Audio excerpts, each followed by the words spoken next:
This past weekend, a migrant caravan of over 1,000 people crossed the border from Mexico into El Paso, Texas. This is the largest caravan of migrants ever to cross the border at once. El Paso Border Control is reporting that it currently has over 5,000 people in custody, and hundreds have been released into the city. This video shows hundreds of migrants at an El Paso parking garage where an NGO is helping them figure out their next steps. For other migrants who remain on the streets, El Paso police have asked them to take their things and leave, as the city has a no camping ordinance. Police have reportedly reached out to shelters for help, but there's no more space. Joining us now to discuss all this is Southwest correspondent for NewsNation, Ali Bradley. Welcome, Ali. Thanks so much for having me, you guys. Yeah, thanks for discussing this situation with us. So is that no camping provision, is that being followed? Are people clearing out of the streets or the sidewalks if they have tents set up, things like that? You know, Robbie, as you can see, as I move out of the way a little bit, you can see behind me, there are absolutely migrants still on the streets here. When I talked to police yesterday in El Paso, and I asked them exactly what they're up against here, they're dealing with this surge, right? So I asked them, what are you going to do? Move these people, and then tomorrow you're going to move them from the location that they have relocated to? And he said, basically, that's what they're up against. He said that they called multiple shelters. The shelters are full. We know that the facilities are all maxed out right now. And so they are doing their very best. But right now, their best just isn't going to be good enough with this many people because they don't have the resources. Now, the city is doing what it can as well. They are doing kind of roaming patrols, if you will, where they're taking buses and vans and going around, and they're finding these groups, these pockets of people. Around 20 people congregate together, and they're trying to help them find some kind of shelter. So this morning while we were driving around, there are visibly fewer people on the streets here today. So it does look like they've chipped away at that a little bit. However, we do know, as you mentioned, there are still more than 5,700 people in Border Patrol custody. And we also know that more than 2,400 people are still streaming in. And we know that there are hundreds still waiting on the Juarez side as well. And just small question, what is the temperature like? What is the range of days and nights, et cetera? Yeah, so a lot of people think Texas and they think it's warm, right? It is usually, but it does get cold here as well. And that's exactly what we've been experiencing this morning. It was 35 degrees with a feels like temperature of 28 degrees. So they're absolutely dealing with these freezing conditions out here. And it is very cold. And these people don't have extra clothing. They don't have warm clothing. There are a lot of them using blankets that have been donated to them, whether it be Red Cross or Good Samaritans that have dropped things off. Ali, what do we know about what's caused this sudden influx and this unprecedented number of people migrating here?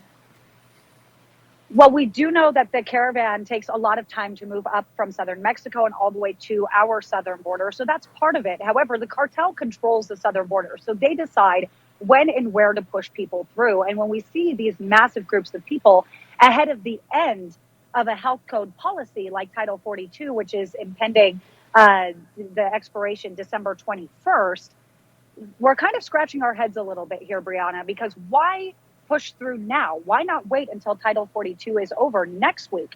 So that is something that we don't have the answers to. However, we are working to get some more information on what happened here. Why were we seeing 7,400 people in a weekend come into El Paso? Well, it certainly raises some questions about how much American immigration policy is actually determining or affecting people's decision to immigrate, as some people have suggested politically that Democrats kind of signaling that they're more open to immigration, regardless of what the facts are, is somehow impacting immigration levels.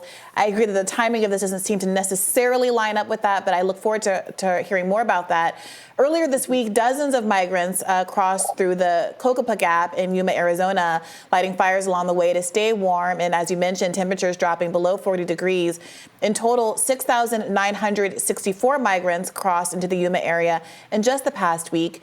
Meanwhile, the Biden administration is working to slash the number of immigrants who would qualify for asylum at the southern border, focusing instead on opening new avenues for citizenship application while folks are still in their home countries. For migrants attempting to enter the U.S. at the border, asylum officers are being trained to only allow them to enter if they qualify under the Convention Against Torture. So if they can't prove likely torture if they return to their home country, migrants will have to show that they sought asylum and were denied asylum in another country on their way to the U.S. border. This model of asylum seeking was first put into place place under President Trump's immigration advisor, Stephen Miller. So do these people come with the kind of documentation that would be necessary to satisfy those kinds of criteria? I mean, what are they carrying with them?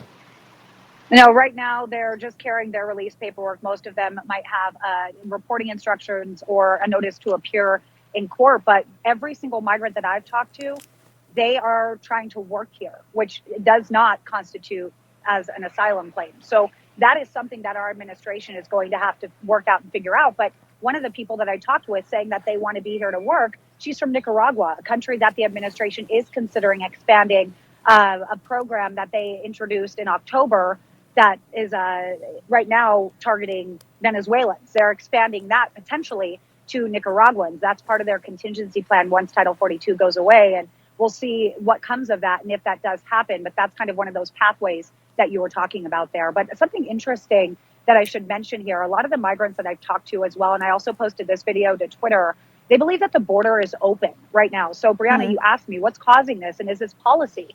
A lot of it's mixed messaging and messaging that's wrong getting back to these migrants, because if they're being told that the border is open and then our DHS secretary is telling the American people that the border is secure, there's a message that's getting lost in translation there, obviously.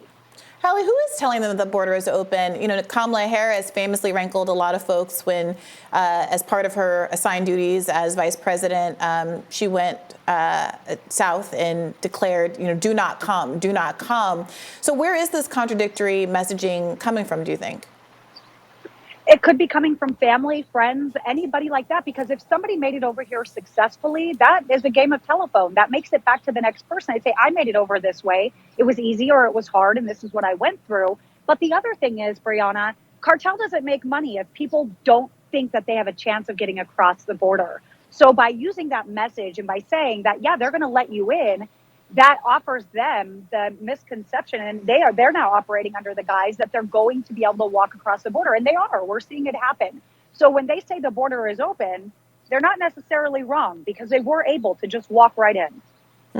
Well, it's worth noting that the shift in immigration policy is a dramatic change from what has historically been the standard for American asylum cases. There were already relatively narrow categories claiming you have been prosecuted on the basis of your race, religion, sexuality, other kinds of protected categories. And now this move toward only being able to make a claim on the basis of being tortured in your home country is going to not just kind of box out some of the people who very openly are coming here for economic reasons, but who might have sincerely held asylum claims. And Robbie, you asked this question, what do they have with them in terms of documentation? I was no immigration lawyer, but I did do one pro bono immigration case, and it was worth noting that was a year-long process of him riding back to home, having his family send him diaries and documentations and proof of arrest and charges that he had made, assault charges that he had made back in his home country. And it is an interesting question. If you do have that kind of a claim, and he was successful, so if you do have that kind of a claim that takes time to administrate, what happens in this kind of a context? Are you basically being returned to your home country without having an opportunity to actually make the case as you have been historically able to do in this country? Well, since this is all kind of hypothetical right now, something that we're anticipating to potentially happen, we don't know exactly what this looks like. But right now, while people are awaiting their asylum claims, it's the same thing, Brianna. They come here and they haven't been granted asylum when they first get here. They have to go through a process. So while they're going through that process, they're able to stay here and wait out that process. Now, the Remain in Mexico policy that was under the Trump administration, that did require for migrants to be pushed back into Mexico and await their asylum claims there. That's not what's happening here. Right now, when they have a notice to appear, some of them have 2 to 5 years before they even make their initial court appearance for an asylum claim. Yeah, the backlog is crazy. It takes so long for people to administer these claims. Look, we really appreciate all your reporting, Allie. Thanks for joining us today. Thank you. Take care. We'll have more Rising for you right after this.